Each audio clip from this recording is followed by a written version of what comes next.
They told me not to come. Not directly, of course. My family doesn't confront things directly. They just edit. They rewrite reality until you're cropped out of the picture completely, until you begin to question whether you were ever really in it to begin with. So no, I wasn't technically uninvited to my brother's medal ceremony. I just wasn't on the seating chart, or the family group text, or in any of the photos they'd already posted online. But I came anyway.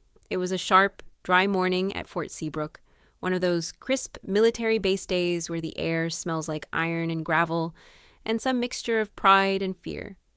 The kind of day when everything feels so formal, even the way the wind moves through your coat. I parked 2 blocks away and walked. Not because I had to, but because I needed a moment.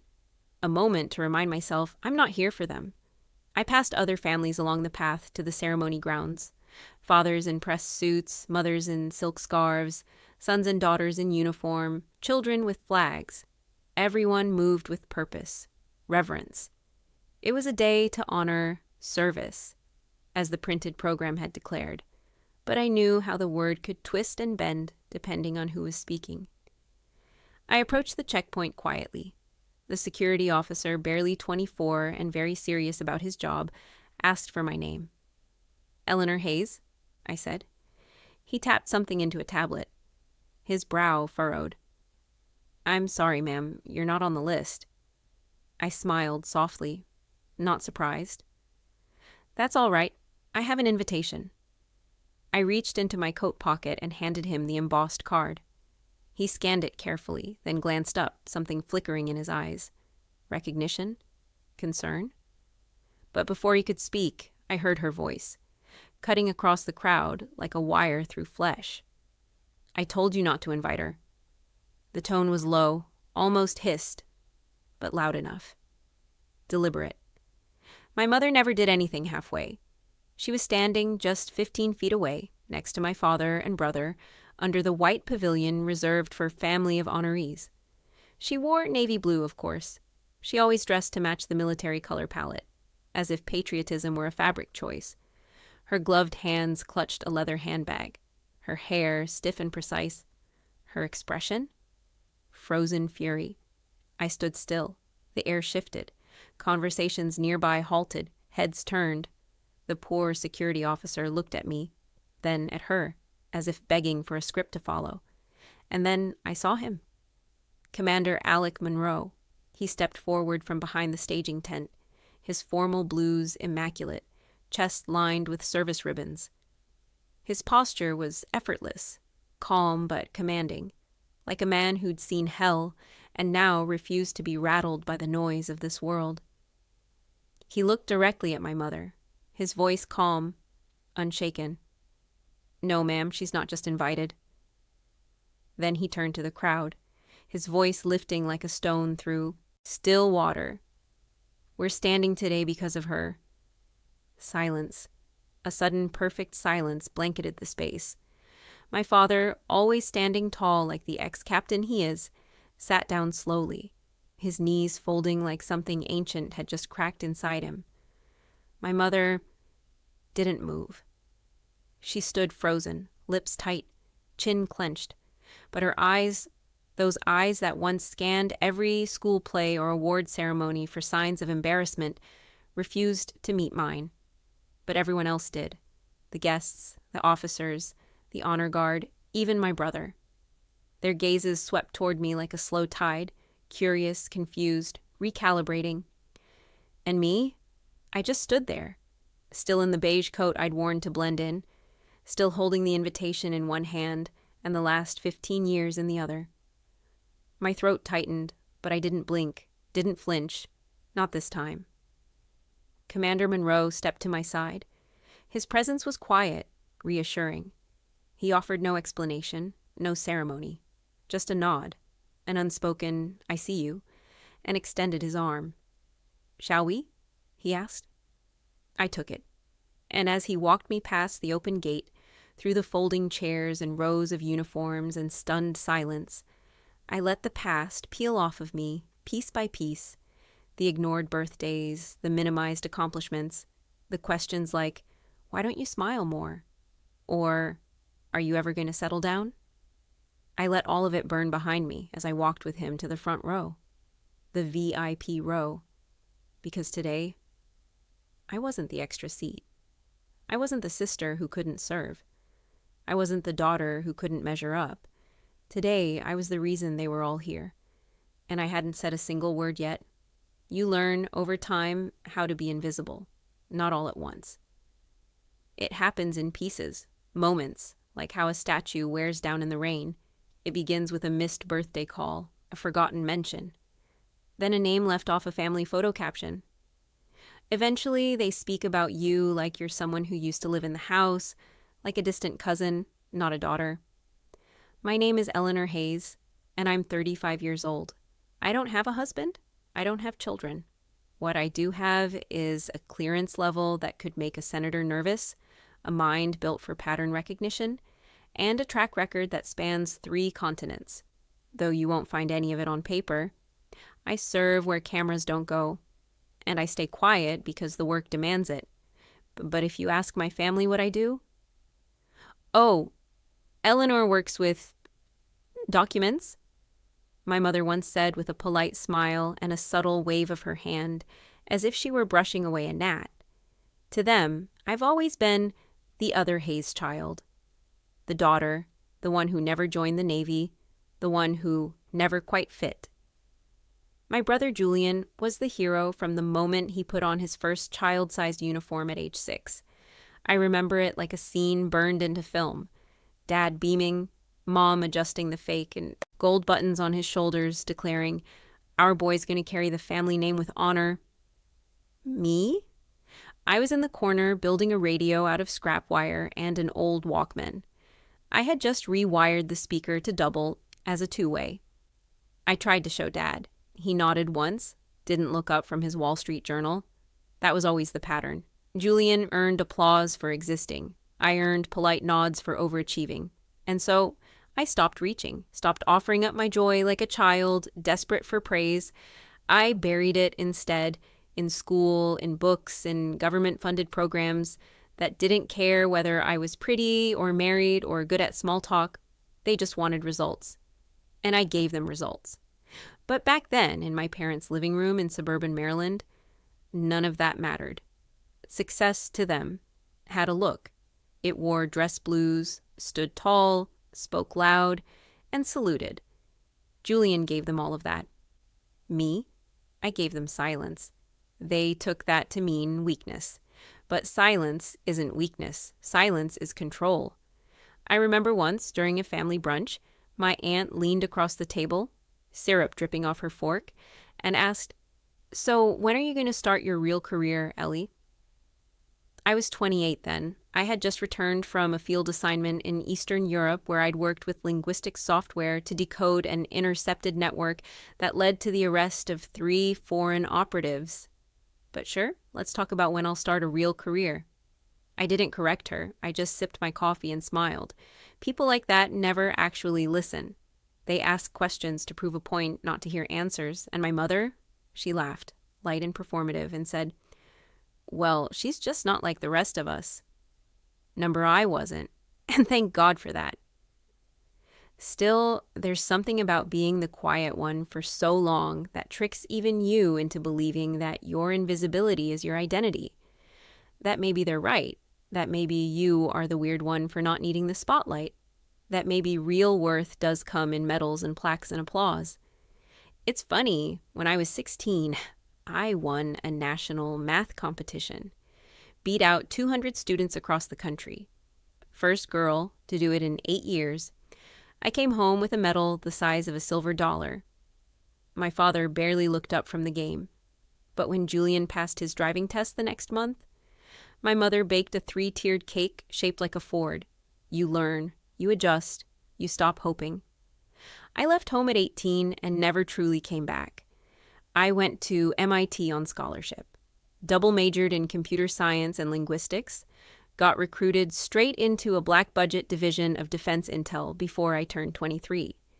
Since then, I've worked in war zones without setting foot in them. I've predicted troop movements before generals did. I've sat in front of glowing screens and made calls that changed the course of history, quietly, privately, without fanfare. And while my mother still asked me when I'd give up the cubicle life and find a man who could take care of me. She said it with a wine glass in her hand. Chardonnay. She always drinks Chardonnay when she's gearing up to humiliate you. Julian was sitting across from her, scrolling through photos on his phone, pictures from a recent deployment, half of them filtered, half of them staged. He looked up, smirked, and said, "Maybe if you got out of the office once in a while, sis, you'd find someone." That day, I walked to my car, shut the door, and cried for the first time in months. Not because I cared what they thought, but because some part of me still wanted them to care what I thought. Even after everything, even after saving lives they'll never know I saved, even after carrying secrets that kept them safe while they dismissed me, even after rising through the ranks of a system designed to chew you up and discard you. Even then, I wanted to be seen.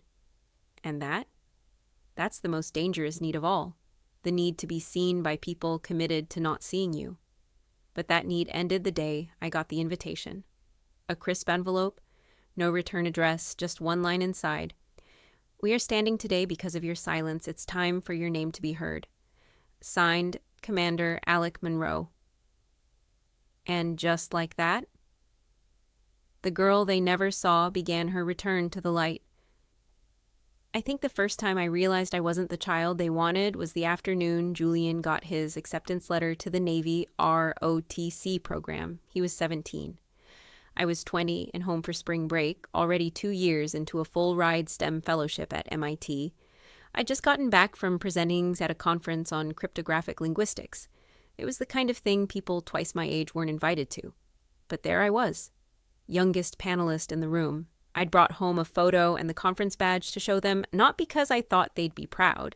Those days were long past, but because, stupidly, I still believed they might at least say, "That's impressive, honey." But no one even looked. Julian's letter came in the same day, a thick, official packet with an embossed crest on the front. He opened it in the kitchen, right in front of everyone. My mother gasped, her hand flying to her mouth like she'd just witnessed a miracle. "Oh, my baby," she breathed. "He's going to wear the uniform just like his father." She was crying, actually crying. My father put down his coffee and said nothing, but I caught the way his shoulders pulled back, his jaw tightened, the way he looked at Julian, the way he had always looked at Julian, like someone had finally fulfilled his legacy, as if it were owed to him.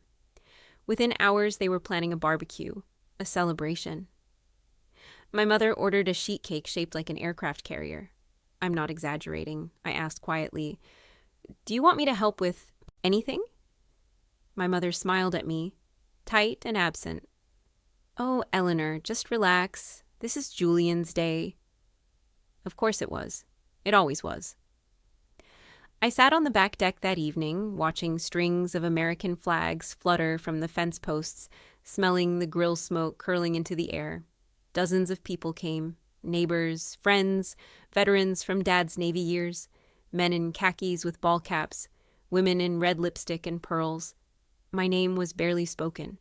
Julian stood near the grill while Dad introduced him over and over as our boy, the future of the Hayes name. There was beer, laughter, loud music. At one point, Mom climbed onto a small garden stool and tapped a fork against her wine glass. "To Julian," she said, "the pride of this family." Everyone cheered. I just sat there, holding a paper plate with a half-eaten hamburger. No one noticed when I quietly stood up and slipped inside. I went to my childhood bedroom, still decorated in soft blues and dusty pinks, as if frozen in time. An outdated version of who they thought I was supposed to be. I opened my suitcase, pulled out the conference badge and the photo of me on the MIT stage, and just stared at them. The badge had my full name, Eleanor M. Hayes, PhD candidate. The photo showed me standing in front of a massive screen pointing to a diagram of the encryption structure I'd developed. It had taken me 6 months. My advisor said it was the kind of innovation that shifts paradigms. But here, in this house, I could have been holding a crayon drawing. I folded the photo in half and slid it into the back of a drawer. I never showed them. Not because I was ashamed, but because I knew they wouldn't know what they were looking at.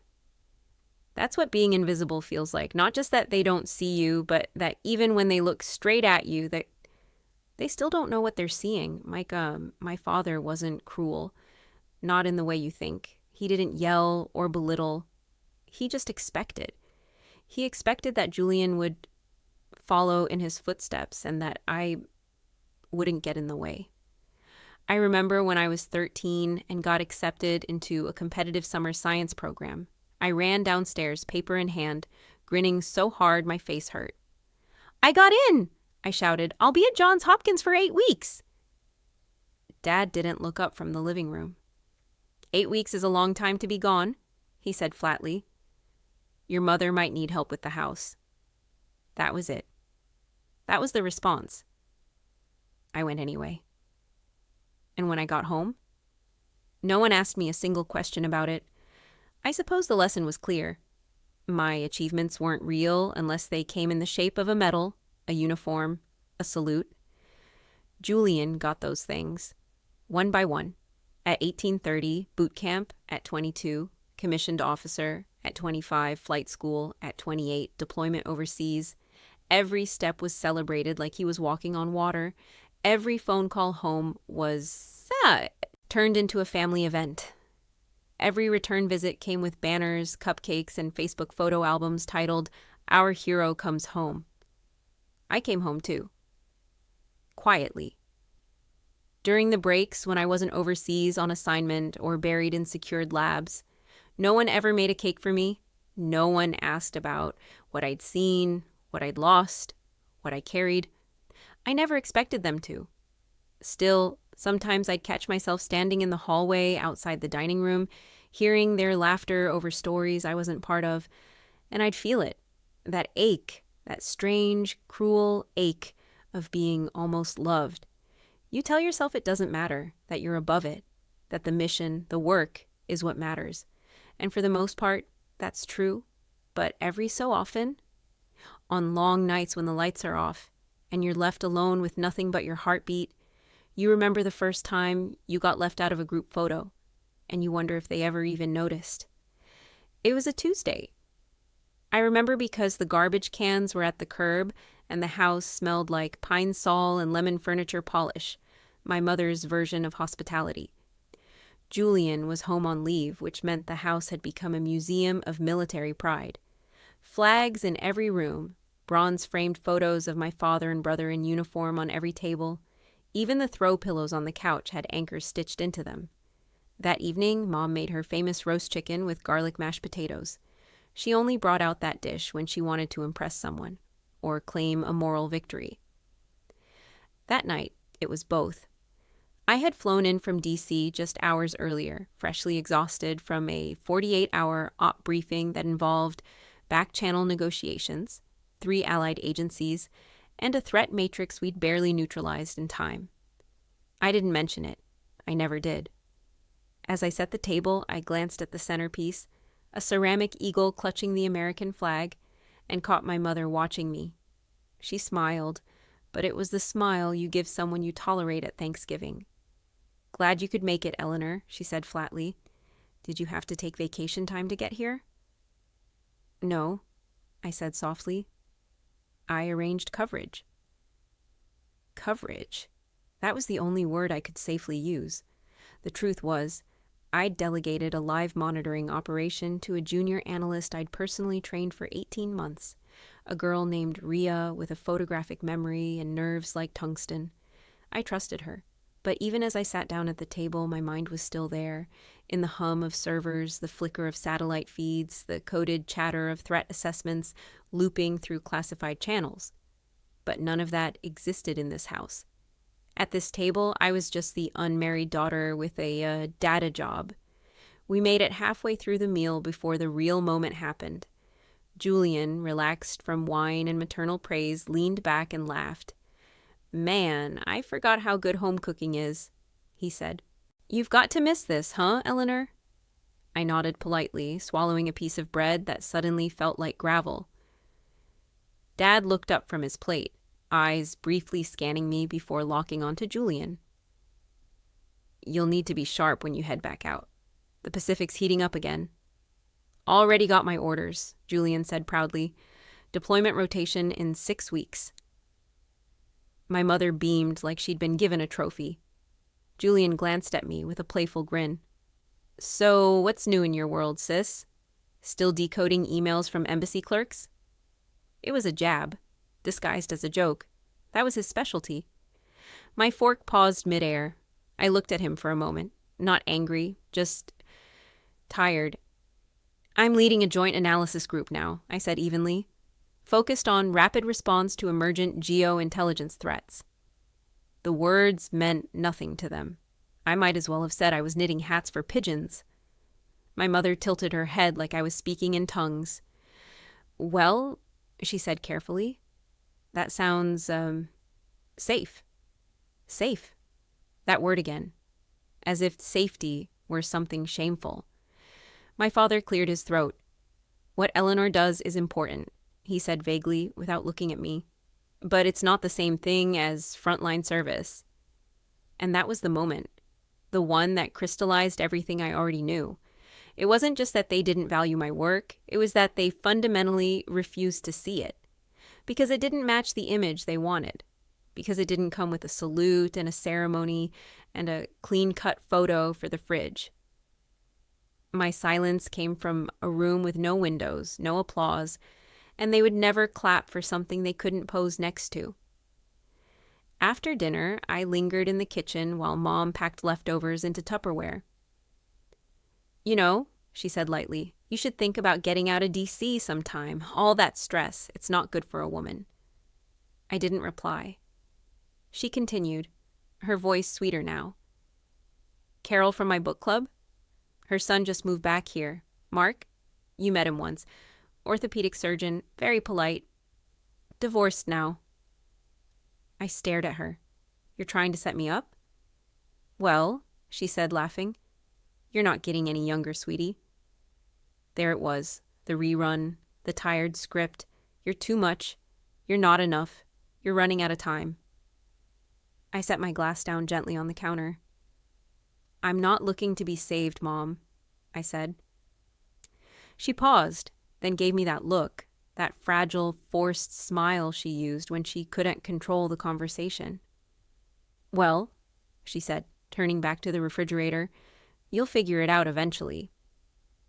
That night, I sat in the guest room, the same one I used to sleep in before they turned it into a laundry storage unit and moved me into the basement during holidays. I opened my laptop connected to the secure network and checked on the task. Forces progress. Rhea had handled it perfectly. I typed 3 words into the encrypted chat window. Threat fully neutralized. And then I logged off. Not because I was done working, but because, in that moment, I made a decision. I was done explaining. Done chasing approval from people who would never offer it freely. Done shrinking to fit the narrow hallway of their expectations. Done giving them power over my sense of worth. From that night on, I stopped telling my family what I did. I gave them no updates, no details, just vague nods and quiet smiles. If they insisted on painting me invisible, then fine, let them try.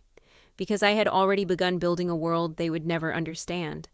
And one day, they would be forced to see it. All of it. They think I work at a desk. That I sip government coffee in some beige D.C. building, wear cardigans and shuffle reports across a formica table under flickering lights. Maybe I have a boss I don't like. Maybe I cry in the elevator sometimes. Maybe I'm the woman who sends emails no one reads. That's the picture they've built. And they love it because it fits, because it's small, contained, safe. It doesn't challenge them. But the truth? The truth lives 6 stories underground beneath a decoy building marked archives and records. You need retinal access to get in. You need biometric ID to leave. Inside, there are no windows, no clocks, just the low hum of servers and the silent weight of people carrying knowledge the rest of the world can't bear. They call it Site Meridian. I don't wear a uniform, but I wear responsibility like a second skin. And while my family was arguing about table settings for Julian's homecoming party. I was leading a joint strike prevention task force that diverted a regional war. I remember that week well. Monday started with a flagged data packet from a private satellite provider. Unusual movement patterns, 4 trucks, 2 unregistered, heading into a red zone corridor between disputed borders. I triangulated their path using drone footage, cell signal sweeps, and old-school behavioral pattern mapping. Within 6 hours, I had a hypothesis. They weren't transport vehicles. They were mobile launch units. I could have been wrong, but I wasn't. At 2:34 a.m. Tuesday, I briefed my superior with a 12-slide secure deck. At 3:11 a.m., 2 carrier groups were rerouted. At 3:50 a.m., I identified the likely launch point. At 4:17 a.m., we initiated a quiet air interdiction sweep that intercepted the units before they hit target range. No one died. No headlines ran. No one knew what was stopped, except us. By 7 a.m., I was in the debrief room, surrounded by 3-star generals and Department of Defense liaisons.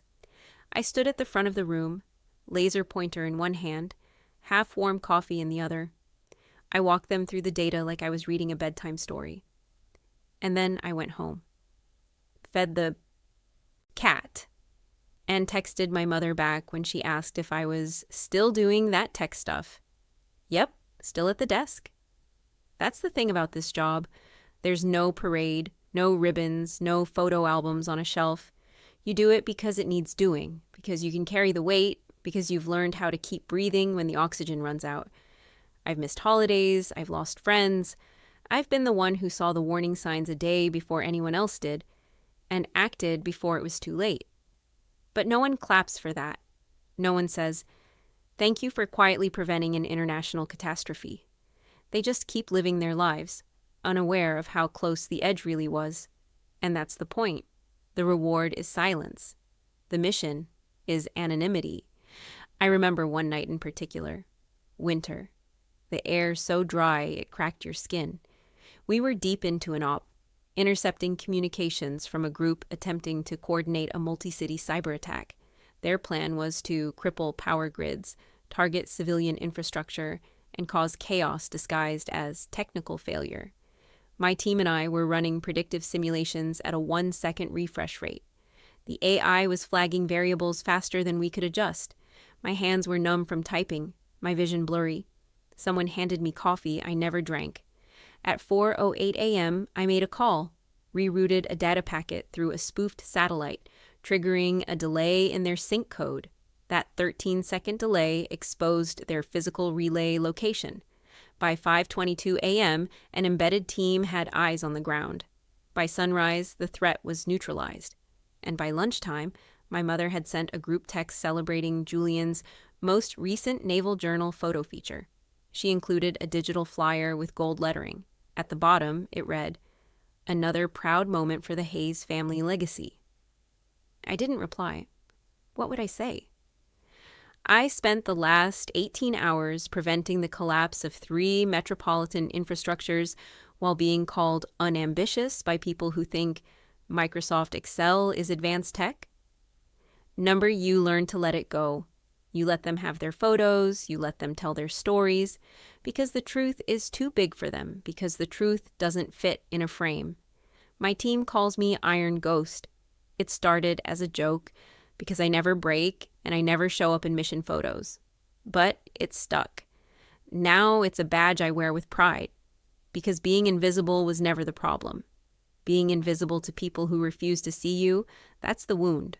But being invisible to the world, for the sake of protecting it, that's a calling. And if my family needed to believe I was just a woman at a desk, lost in reports and quiet failure, fine. Let them. Because one day, the truth would outlive the silence. One day, someone would say it out loud. We're standing today because of her, and I wouldn't have to explain a single thing. There's a silence that happens in the tank. It's not the absence of sound. It's deeper than that. It's the kind of silence that hums beneath the skin, that fills your chest until even your heartbeat sounds like a siren. It happens right before you make a call that can't be undone. That night, the air inside Site Meridian was stale, over-conditioned, recycled 1,000 times until it lost any memory of the world outside. It was 2:17 a.m. We were operating on blacklight protocol, no digital signals, no external feeds. What we had was what we'd pulled, hacked, scraped, or rerouted by hand. The satellite delay was 5 seconds. The drone relay was patchy. And time. Time was slipping through our hands. On the main screen, a destroyer in the Persian Gulf, a ship named USS Orion, was running a standard maritime sweep. Routine, predictable, safe. But the intel didn't match the routine. 2 days prior, I'd intercepted encrypted satellite data that looked like noise, just the usual garbage string from a third-party weather station feed. But something about it felt off, too uniform, too perfect. I dug deeper, unpacked the string, ran it through old Cold War ciphering methods I'd learned from a retired analyst who once decoded Cuban radio pulses in the 60s. What I found? Coordinates, timed movements, pulse signals that mimicked deep water sonar but weren't from any naval registry we tracked. That night, I pieced it together. 3 attack skiffs, unmarked, low profile, slated to converge on a U.S. vessel under the cover of radar ghosting, using the Gulf's cluttered shipping corridor as camouflage. The route would make the strike look like a shipping collision or environmental disaster. The USS Orion, my brother's ship, was in that corridor. I remember standing up from my console, hands shaking. My deputy Cole looked at me like I'd been hit. "You good?" I shook my head. "Number. We've got a ghost strike forming and the Orion's walking into it." Cole went pale. "Are you sure?" "As sure as I've ever been." He didn't ask how I knew. He didn't ask who was on that ship. He just moved. We pulled the chain, notifying command through silent channels. A fleet-level course shift is never done lightly. It's bureaucratic hell. But this wasn't a debate. I wrote the advisory myself, down to the line-of-sight movement. Immediate course adjustment recommended for USS Orion. Suspected rogue maritime activity coordinated near Port 7. Trajectory indicates hostile engagement within 43 minutes. We issued it, direct to command. And then we waited. That kind of wait isn't easy to describe. You sit in a chair, watching a map, your stomach in knots, praying you weren't too late, praying that what you saw was enough to convince someone higher up to listen, because you can't scream, you can't call, you can't knock on a captain's door. All you have is trust and data. They rerouted. 37 minutes later, the radar picked up movement near the old route, just where I predicted. 3 vessels. Approaching the original path, armed, silent. By then, the Orion was 20 nautical miles off course, safe, out of range, a U.S. destroyer, a crew of 300, saved, and Julian, my brother, was on board. I didn't even know it when I pulled the trigger on that reroute. I found out later, during an intel recap that listed his name under onboard personnel. Watch officer. His initials burned into the printout like a brand. J.M. Hayes. I sat there for a long time after everyone left the tank. The others had gone for food, smoke, air. I stayed behind, staring at the still screen. No one would know. No award, no speech, no letter from the president. It would go down in the logs as a prevented deviation, a footnote in the great machinery of defense. That was fine. I hadn't done it for recognition. I never did. But still. When I got home that morning, sun just breaking through the DC haze, I collapsed on the couch fully clothed, exhausted in a way that felt bone deep. And that's when the text came in. From Julian. Of course he didn't know. Not really. He just wrote, "Heard you were in town. You should swing by before I ship out again. Bring one of your spreadsheets. Maybe I can teach you how to shoot." He ended it with a winking emoji. It hit harder than any missile ever could. I didn't reply. I just stared at the screen. The irony made my throat tighten. He was alive because of my spreadsheet, because of the invisible math I ran, because I could see through shadows and noise and silence and say, "There, that's the danger." And he still thought I worked in admin. I locked my phone. set it on the table, sat up straighter. And I made a promise right then. I will carry this alone, but I will not let them reduce me again. Not when the day comes, not when they finally learn the truth. Because the sacrifice they never saw was not just what I gave in the tank. It was the cost of carrying love for people who would never understand the way I protected them. From behind glass, from behind silence, from behind a name they'd already dismissed. But someday, that silence would break, and they would hear it, all of it. Some women carry their power like a crown. My mother wore hers like a blade, sharp, polished, impossible to ignore. Margaret Hayes was not the kind of woman who raised her voice. She didn't need to. Her disapproval could fill a room with a single pause, a single well-timed sip of wine, or a tilt of her head that said, "You've embarrassed me."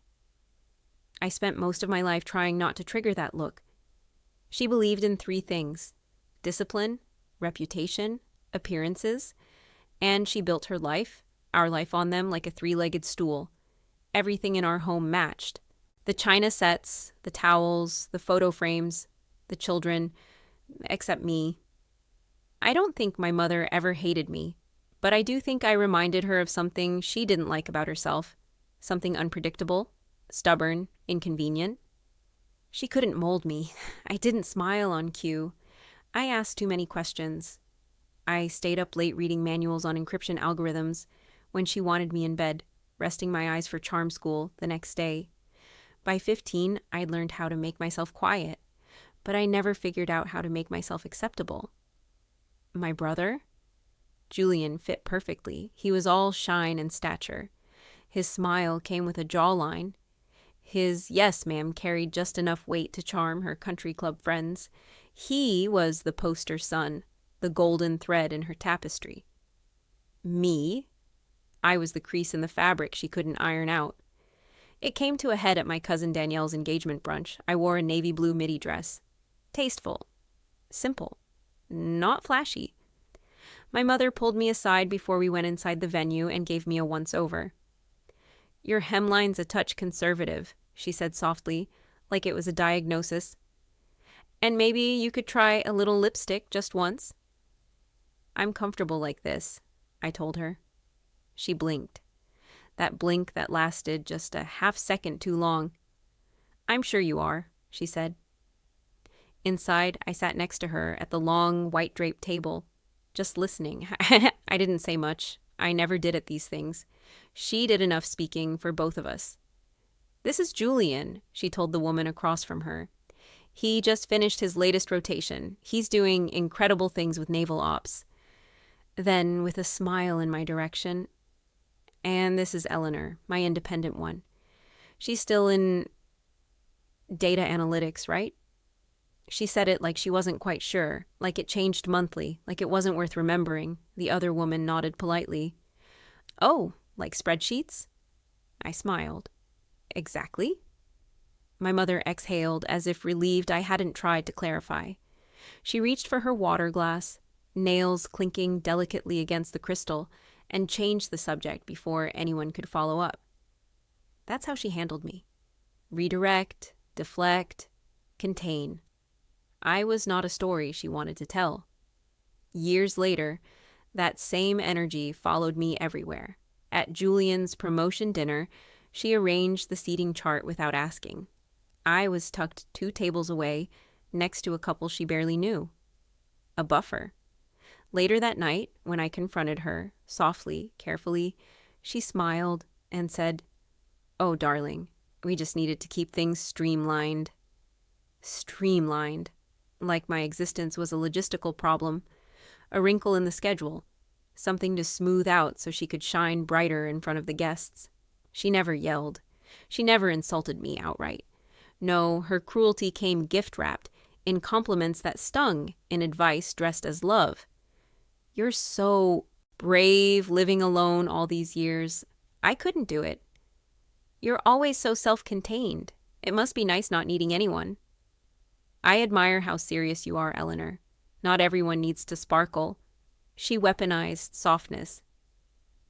She turned my autonomy into absence.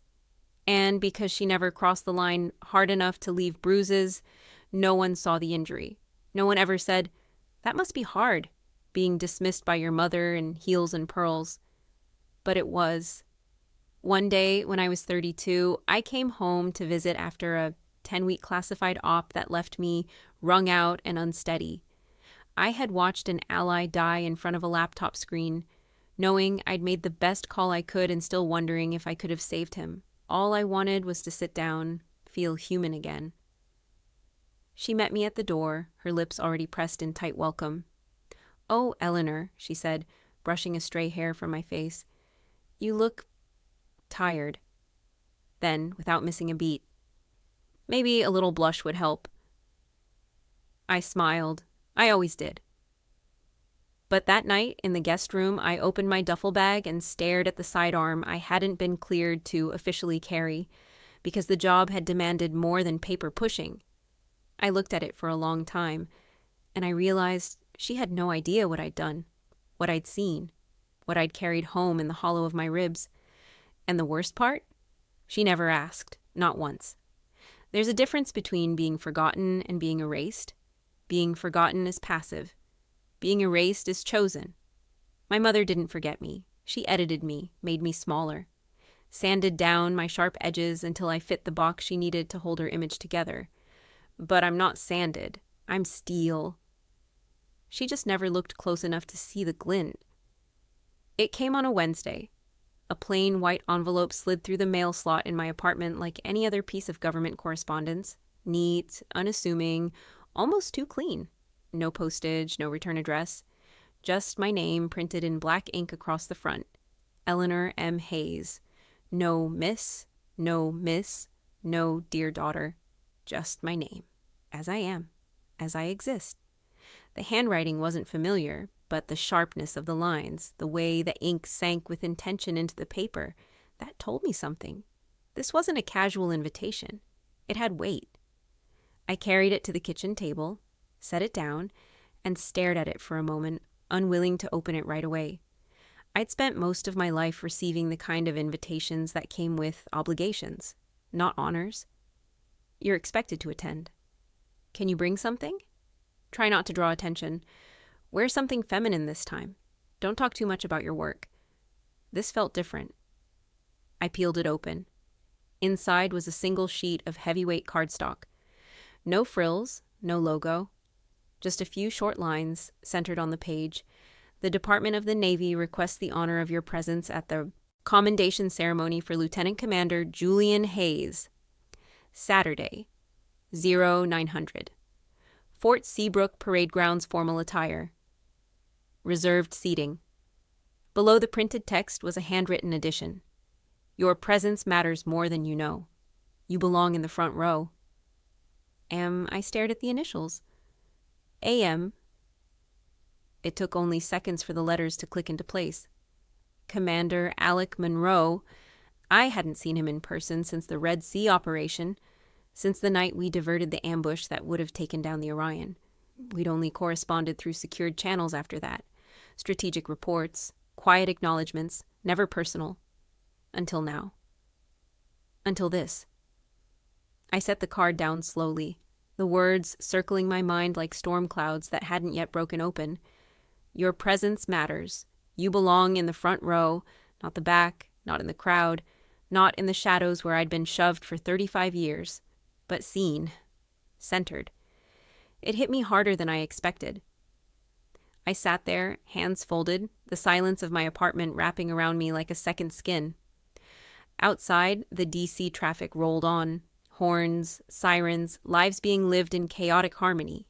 But inside, everything was still. A command decision had been made by someone who knew, someone who had been in the tank, someone who had heard the way my voice sounded when I said, "Abort the breach. You're walking into a kill box." Someone who had watched lives shift, his own among them, because of a call I made in real time, with nothing but flickering data and intuition to guide me. He knew what I had done. He remembered. And he was asking me to be there. For a moment, I hesitated. Old instincts flared, ghosts from years past. What will Mom say if I show up? Will Dad even look at me? Will Julian smirk again and make another joke about spreadsheets? But those thoughts faded just as quickly as they came, because something else had begun to grow inside me. Not anger, not even pride. Resolve, not the kind you shout about. The kind that settles low in your bones like steel. The kind that says, let them see me, let them squirm, let them fumble for words while I stand silent in a row they didn't reserve for me because they didn't think I deserved to be seen. But someone thought I did, someone who commanded fleets, and that someone had just lit a match and handed it to me. I stood from the table, walked to my closet, and pulled out the beige trench coat I hadn't worn in months. It was plain, intentional. It hid everything. It had always helped me disappear when I needed to. But now it would serve a new purpose. Not to vanish, but to wait. Because when the moment came, and I stepped through the crowd, walked past the gate, and took the seat they never thought I'd earn, they wouldn't see me right away. They'd see her. The invisible girl who stopped asking for permission. The sister they erased. The daughter they couldn't fit into their narrative. And then, when the time was right, they would see the woman they never truly knew. The sun was already high over Fort Seabrook by the time I arrived. Sharp rays bouncing off the sea of crisp uniforms, silver rank pins catching the light like constellations across a blue sky. The parade grounds were immaculate.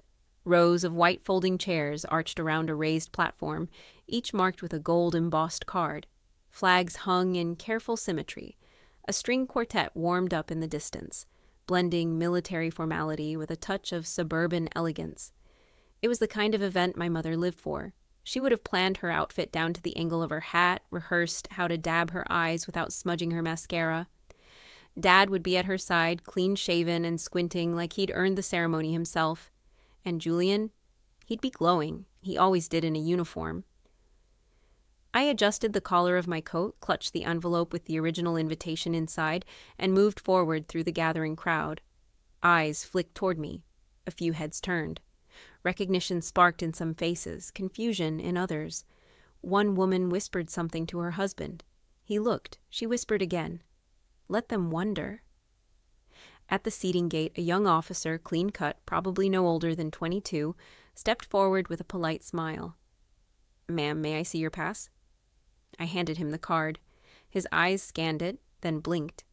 He looked up at me, surprised. You're Ms. Hayes? I am. He straightened immediately. Of course, right this way. As he led me forward, the murmurs grew behind me. I didn't look back. We stopped in the front row. Third seat from the center. Reserved. I was about to sit when I heard her voice. Excuse me, my mother said. Sharp. Controlled. Deadly. I turned. She stood just feet away, wearing a cream suit, her hat perched perfectly, her lips taut in a practiced smile that didn't touch her eyes. I told you not to invite her, she said flatly, her voice pitched low, just enough for the officer and a few nearby guests to hear, but not enough to be uncivil. I didn't move. Behind her, my father hovered like a statue. Not angry, not surprised, just, waiting. Always waiting to follow her lead. The officer froze, glancing between us. Ma'am, this seat was reassigned? She interrupted. Family only. I held her gaze. I am family, I said, calm as glass. She smiled that brittle smile. You've made it clear you're not interested in that role. Before I could respond, another voice entered the moment. Is there a problem here? It came from behind the podium. Commander Alec Monroe. He approached slowly, his face unreadable. Decorated, composed, and utterly in control of the room now that he'd stepped forward. The weight of his rank silenced the whispers. My mother turned, charms snapping instantly into place. No problem at all, Commander. We're just making room for someone more central to the ceremony. He looked at me, not past me, not around me, at me. Then he turned to the crowd.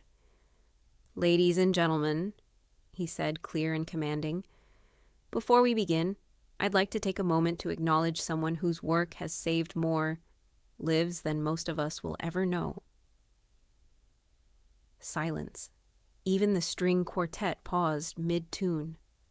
"There are people," he continued, "who wear no medals, who stand in no formation, who show up quietly and carry weight that would break the rest of us." His voice didn't waver. His next words fell like thunder. "We're standing here today because of her."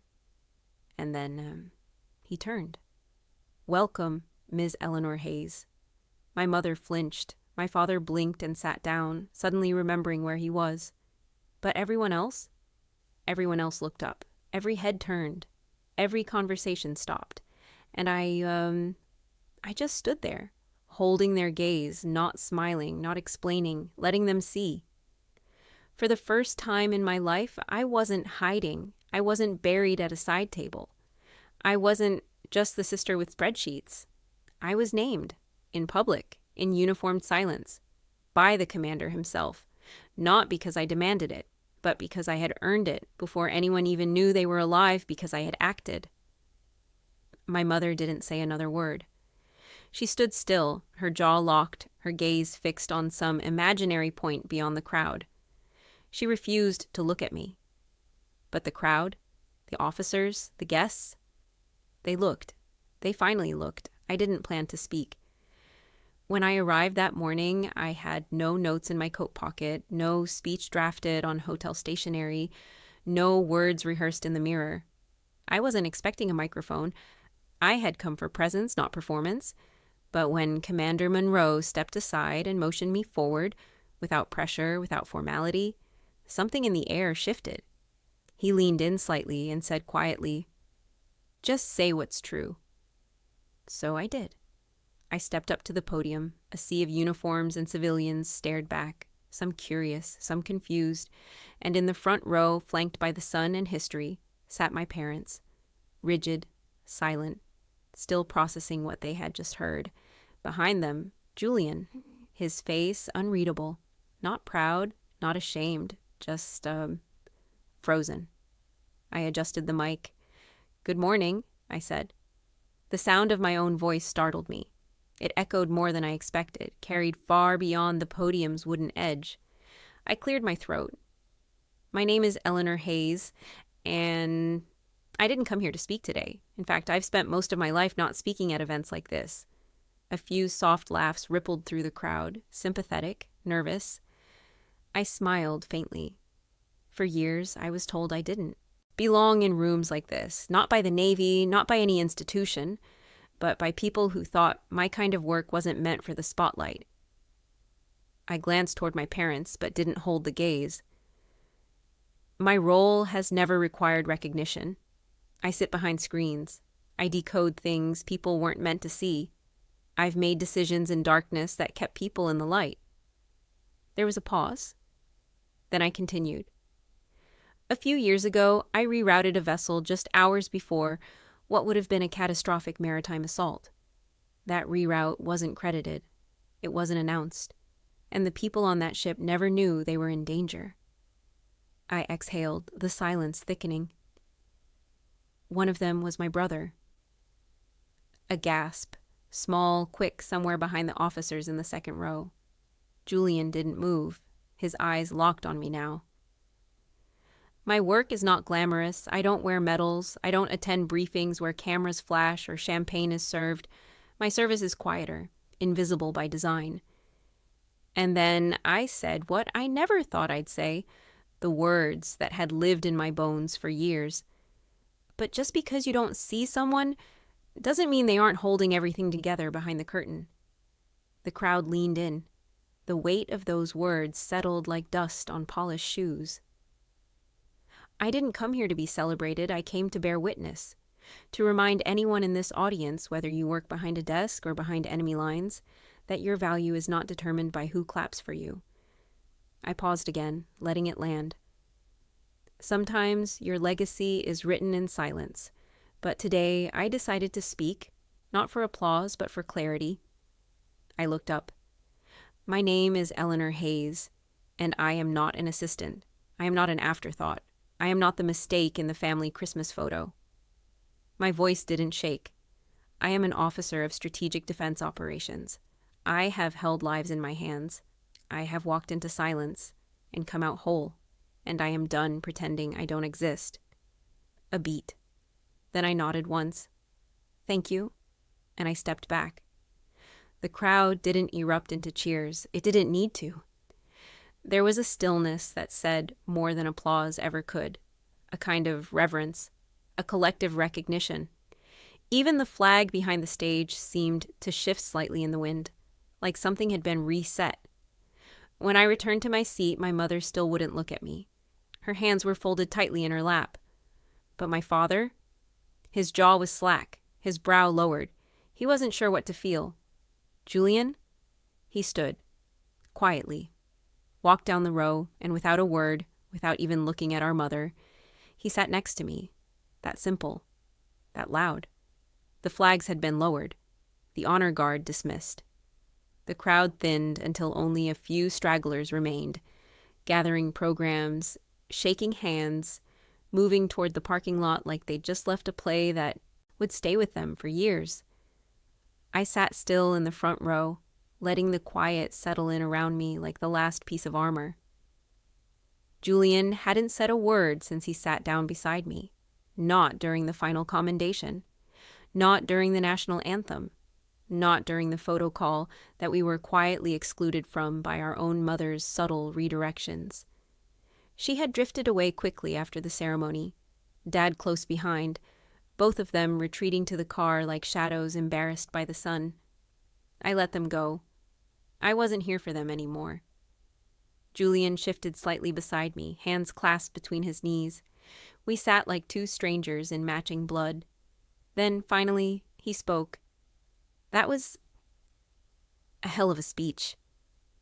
His voice was quieter than I remembered, stripped of bravado, no trace of mockery. I didn't respond right away. I just watched a soldier across the lawn hug his daughter and lift her into the air. Her little uniform dress swayed as she laughed. Julian tried again. You saved me? I looked at him. Really looked. He wasn't glowing now. His eyes were tired. And there was something else in them. Guilt. Not performative. Not for show. Real. Like he'd just realized he'd lived an entire life on borrowed luck. I didn't do it for you, I said softly. I did it because it was the right call. He nodded slowly. Still, it was you. I turned back to the lawn. Yes. Silence stretched between us again, but it wasn't hostile this time. It was honest. Then he inhaled deeply, like he was about to say something rehearsed. I'm sorry. I didn't turn to look at him again. I mean it, he added. I've been blind, or maybe just comfortable. It was easier letting Mom define the family. She liked me. She, tolerated you. I gave a soft, hollow laugh. That's generous. Julian winced.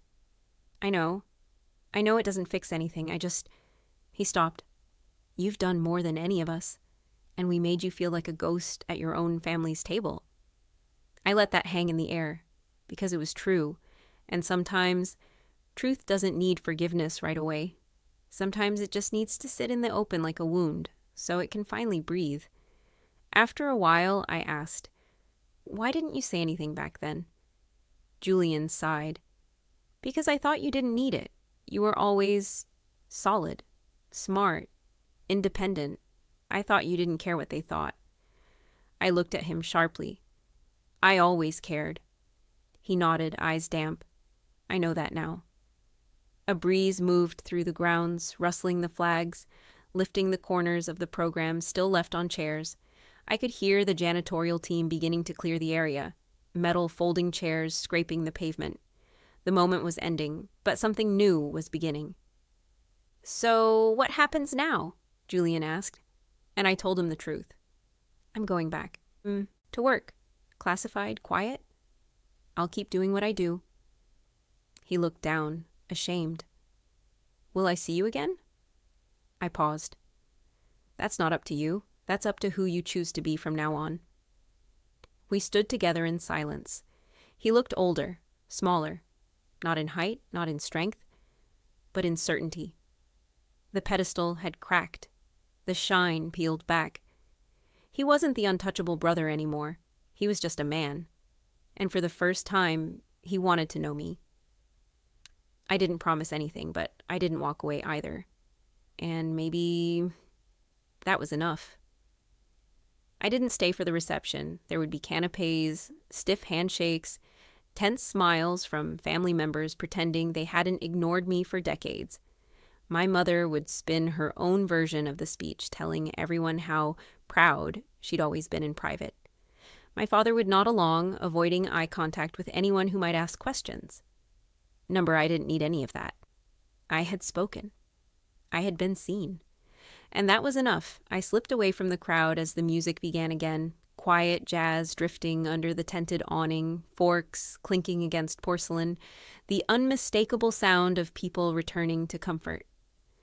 Outside, the sky had softened to a blue haze.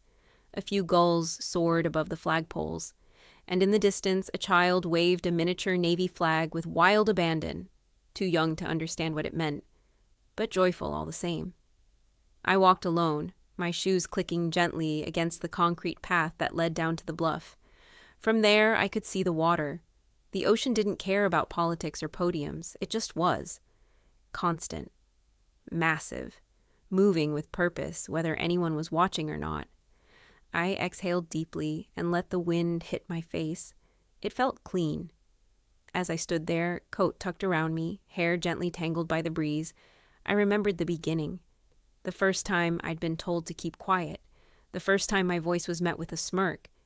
The first time Julian laughed when I said I wanted to join federal operations instead of marrying well. They had written a version of me back then. One they could manage, one who fit into their family scrapbook. And for years, I let them keep that version, because correcting it felt exhausting. Because fighting for recognition in a room that already decided who you are feels like trying to move mountains with a whisper. But today, I didn't whisper. Today, I spoke, and the mountain moved. They'll remember me now. Not as the spinster sister, not as the one who never smiled in photos, not as the disappointment in slacks, but as the woman who stood behind intelligence protocols that saved entire crews, the woman who carried classified burdens most civilians couldn't pronounce, the woman who was asked to speak because someone finally knew the cost of her silence. And when they tell the story of the Hayes family, whether it's over drinks or in a footnote or in a line of text no one expects to read, they'll have to include me, because my name is no longer theirs to erase. As I turned to leave the bluff, I saw someone approaching, Commander Monroe. He didn't say anything at first, just stood beside me, hands in his coat pockets. Then he said, simply, "You changed the tone of the room today." I nodded. He continued, "We don't often see courage in plain clothes, but that's what it was." I looked at him, truly looked, and asked, "Why did you invite me?" "Why now?" He gave a small smile. "Because silence doesn't protect legacies. Truth does." I didn't cry, not then. But something cracked open in me, and not grief, not anger, relief. I wasn't crazy, I wasn't invisible, I wasn't wrong for wanting to be seen, I was right. And now the world had adjusted around that fact. When I got back to my apartment that evening, I took off my coat, folded it neatly, and placed it at the back of the closet. Not to hide, but because I wouldn't need it like that anymore. I walked to my desk, the one everyone assumed was all I was, and for the first time in years, I opened a fresh document. At the top, I typed, Eleanor M. Hayes, Service Notes and Reflections. Classified to confirmed. 3 days passed after the ceremony. I returned to the rhythm of my work. Silent, methodical, precise. My inbox filled with flagged communiques, data intercepts, and clearance verifications. There were no medals waiting for me at headquarters, no bouquets, just the soft hum of machines and the low murmur of people whose lives depend on details others ignore. It was exactly how I liked it. But then, on a Thursday morning, an envelope arrived at my door, no postage, hand-delivered, cream-colored paper, stiff, formal. The handwriting on the front was unmistakable, my father's. I stared at it for a long time. He had never written to me before. Not once. Not a postcard from his deployments, not a note on birthdays. The last handwritten word I'd seen from him was a rushed signature on my high school graduation card, tucked behind a check from my mother. For years, I convinced myself that he was just quiet. That maybe he loved in silence, obeyed her out of habit, and didn't know how to reach me.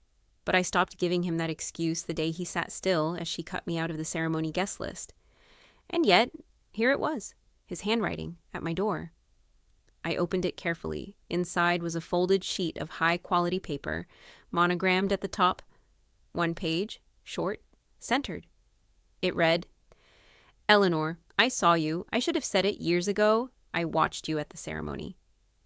I listened, and I remembered things I had chosen to forget, because it made life simpler. Your mother needed a narrative.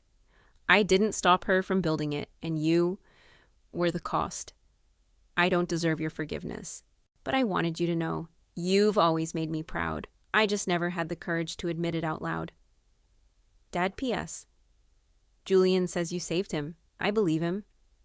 I sat down slowly.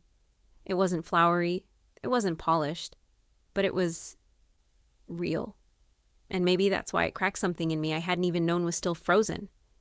I didn't cry, not exactly, but I held the letter for a long time, folded and unfolded it, traced the indentation of his pen where he'd pressed too hard on the word proud, like he wasn't sure if he was allowed to feel that way.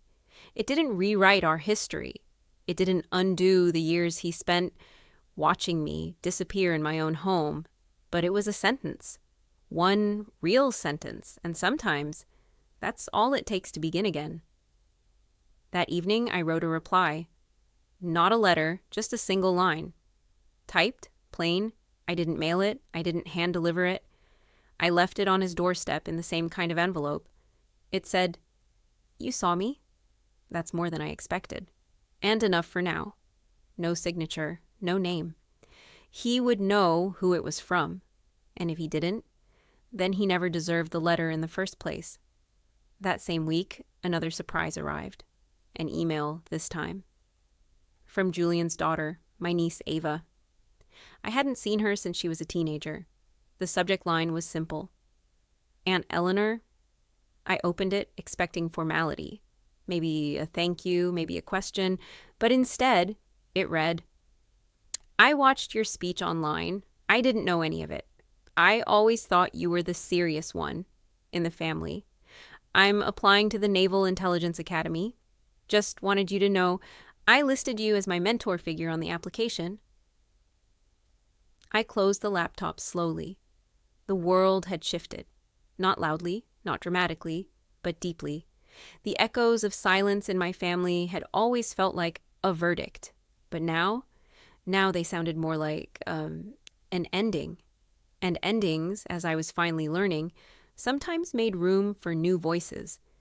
It was a Thursday briefing, one of those monthly strategy syncs where cross-division analysts, security liaisons, and project leads gathered to talk through operations. Normally, I attended virtually behind a black screen, voice only, one of many numbers in a classified cluster of call-ins. But this time, I was there, in person. The request had come from Monroe.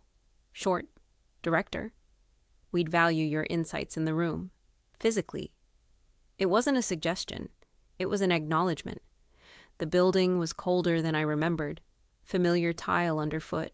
Institutional beige walls, the hum of fluorescent lighting above.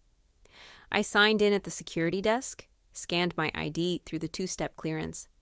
No one looked up, but I wasn't here for them. I was here for the seat they thought I didn't deserve. Inside the strategy chamber, 20 chairs circled a central console.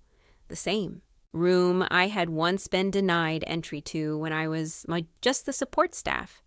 The same place where Julian had once been hailed as the golden officer while I waited in a hallway with paper files no one read. But today, the chair beside Commander Monroe was empty. For me. He didn't say much when I entered, just nodded once and gestured. "Eleanor." That was it. Not Ms. Hayes, not analyst. Just my name, spoken with weight. I took my seat, The conversation flowed. Missile simulations, threat projections, satellite blind spots. People spoke like they always had. Fast, full of acronyms, quick with confidence. But I noticed something different. They glanced toward me. Not with suspicion. With expectation. Waiting, listening. Monroe brought up the Pacific intel breach from 2 years back, the one I'd quietly shut down before it made the morning security memo. He mentioned my name. Agent Hayes was the first to identify the anomaly. People nodded. Someone even wrote it down. And suddenly, I felt it. The shift. Not just in the room. In me. For years, I had imagined this space as one I had to break into, like I'd have to barge in, take a seat, force them to see me. But now, no one blinked. I wasn't an outsider anymore. I was part of the foundation. The quiet had weight, not silence from dismissal. Silence from respect.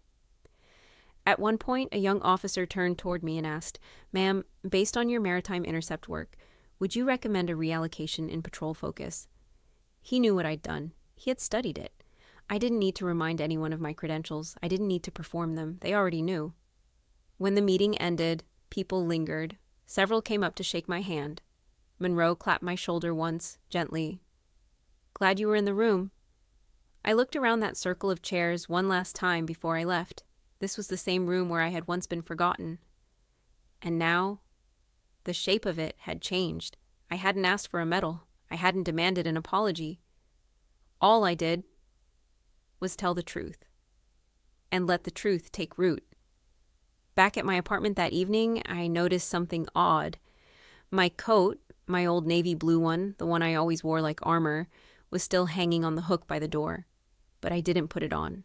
Not because it wasn't cold, but because I didn't feel like I needed it. Not anymore.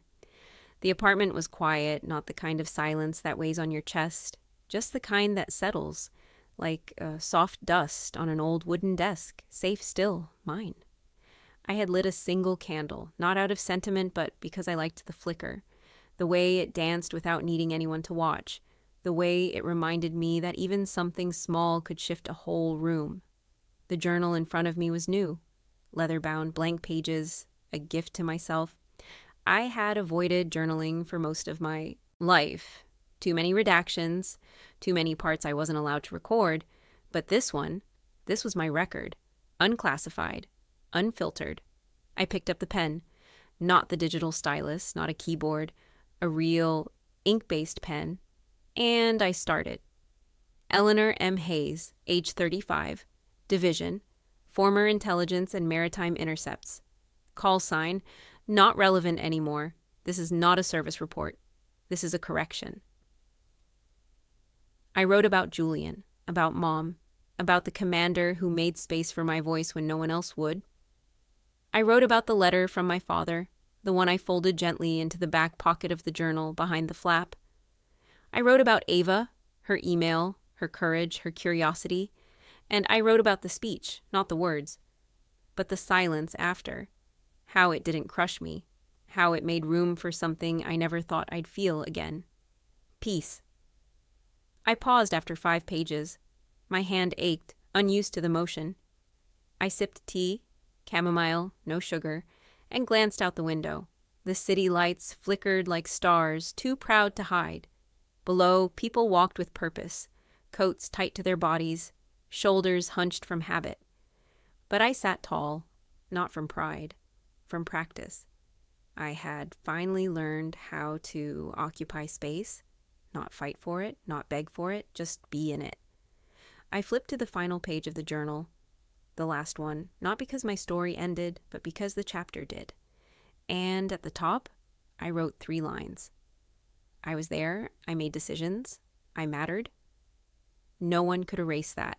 Not my mother, not my brother, not the years of silence or side glances or clipped introductions. Those days were behind me now, and even if they tried to rewrite it, there was one copy they couldn't edit. This one. I closed the journal, set it beside the candle, then stood, walked to the window and opened it just slightly, enough to feel the wind move through my space, not to take anything away, but to remind me. The air is different now. In the distance, church bells rang. Not for me, not for anyone in particular. But they rang all the same. And I smiled, because for the first time in my life, I wasn't waiting to be invited in.